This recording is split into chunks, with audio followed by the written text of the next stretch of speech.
3 करोड नेपालीसँग 10-10 चोटि फोटो खिच्नुपर्छ भने म तयार छु। ए 3 करोड नेपालीसँग तपाईँले 10 चोटि पनि फोटो खिच्न सक्ने?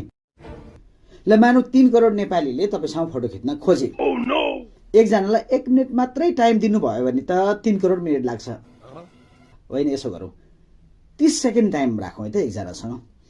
30 सेकेन्ड टाइम भनेको कति हुन्छ भन्दाखेरि मिनेटमा लाँदाखेरि तपाईँको 1.5 करोड मिनेट भयो। अब मिनेटलाई घण्टामा लैजाँदाखेरि 1.5 करोड मिनेट भनेको 60 ले भाग गर्नुहोस्, 2,50,000 घण्टा आउँछ।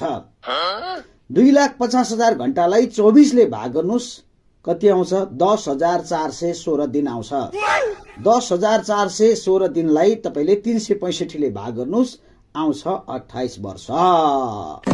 30 सेकेन्ड छुट्याउँदा होइन, ल 15 सेकेन्डमै काम सकिन्छ। 15 सेकेन्डमै काम सकियो भने 3 करोडसँग एकचोटि फोटो खिच्दाखेरि कति लाग्यो? 14 वर्ष लाग्यो। 10 चोटि खिच्दा कति लाग्ला?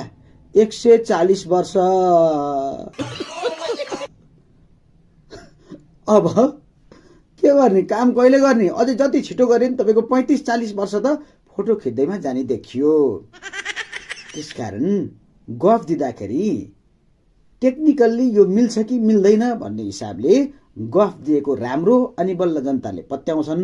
नत्र भए ठ्याक्कै तपाईँको हिसाबले मैले हिसाब गरिदिएको, मैले केही भन्न खोजेन। त्यसकारण अलिकति मिलाएर गफ दिनुहोस्, नत्र भए तपाईँ र ओली बामा के फरक भयो त?